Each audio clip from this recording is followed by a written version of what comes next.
కూటమి ప్రభుత్వం వచ్చి 7 నెలలు అయింది. ఇంకా అచ్చేయలేదు, ఇచ్చేయలేదు, ఆ స్కీమ్ రాలేదు, ఈ వెల్ఫేర్ స్కీమ్ రాలేదని నోటుకొచ్చినట్లు వాగే వైసీపీ గూండాలకి, కుక్కలకి,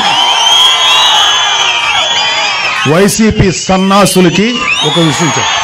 డెమోక్రసీకి డెఫినేషన్ తెలుసుకోండి నాగబాబు గారు. ప్రాథమిక సూత్రాలు రాజ్యాంగం చదవకుండా రాజకీయాల్లోకి ఎలా వచ్చారు మీరు? భావ స్వేచ్ఛని, ప్రశ్నించే హక్కుని రాజ్యాంగం ప్రసాదిస్తూ ఉంటే అడిగేవారిని కుక్కలు, ప్రశ్నించే వారిని సన్నాసులు, గూండాలు అని అంటున్నారంటే కనీసం ప్రజాస్వామ్యంలో రాజ్యాంగం ఏ రకమైనటువంటి అవకాశాలు కల్పించిందనే అవగాహన లేకుండా మీరు మాట్లాడుతున్నారు. మీరు ఇచ్చినటువంటి హామీలు నెరవేర్చమని అడిగితే గూండాల, ప్రశ్నిస్తే సన్నాసుల, కుక్కల?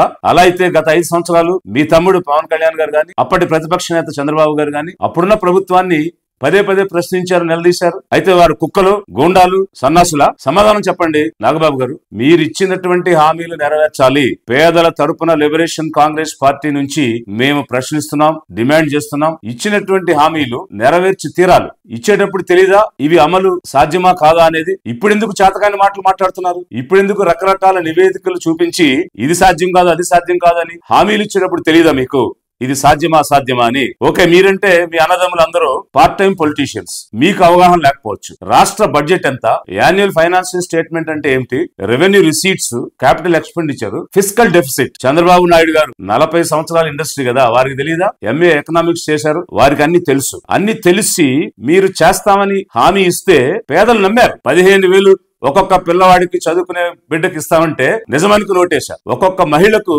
నెలకు 1,500 ఇస్తామంటే నిజమనుకుని ఓటేశారు. ఒక్కొక్క నిరుద్యోగికి 3,000 రూపాయలు వృత్తిని ఇస్తామంటే నిజమనుకుని ఓటేశారు. ఒక్కొక్క రైతుకి సంవత్సరానికి 20,000 ఇస్తామంటే నిజమనుకుని ఓటేశారు. ఈ విధంగా పేదలందరూ నమ్మి ఓట్లు వేస్తే ఈ రోజు సాకులు చెప్తున్నారేంటి? ఇది లేదు, అది లేదని ఇప్పుడు మాట్లాడుతున్నారేంటి? అంటే అప్పుడు మీకు అనుకూలంగా ఉన్న మీడియాను వాడుకుని ఓదరగొట్టి ఉన్నది లేనట్టు, లేనిది ఉన్నట్టు చిత్రీకరించి పేదల్ని మభ్యపెట్టి మోసం చేసి అధికారం కైవసం చేసుకోవడానికి హామీలు ఇచ్చారా, లేక నిజాయితీతో పేదలకు అండగా ఉండాలని హామీ ఇచ్చారా?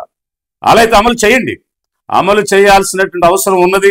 ఎందుకనంటే ప్రజాస్వామ్యంలో రాజకీయ పక్షాలు ప్రజల తరపున వారి గొంతుకై ప్రశ్నిస్తాయి, అడుగుతాయి. నేను ఈ రోజు లిబరేషన్ కాంగ్రెస్ పార్టీ నుంచి అడుగుతున్నాను, ప్రశ్నిస్తున్నాను. మాట ఇచ్చిన నైతిక విలువ మీలో ఉంటే ఇచ్చిన హామీలు నెరవేర్చండి. 6 నెలలైంది, 8 నెలలైంది, చేతగాని మాటలు మానేసి హామీలు నెరవేర్చడం ప్రారంభించండి. ఇచ్చిన మాట నిలబెట్టుకోండి అని లిబరేషన్ కాంగ్రెస్ పార్టీ డిమాండ్ చేస్తుంది.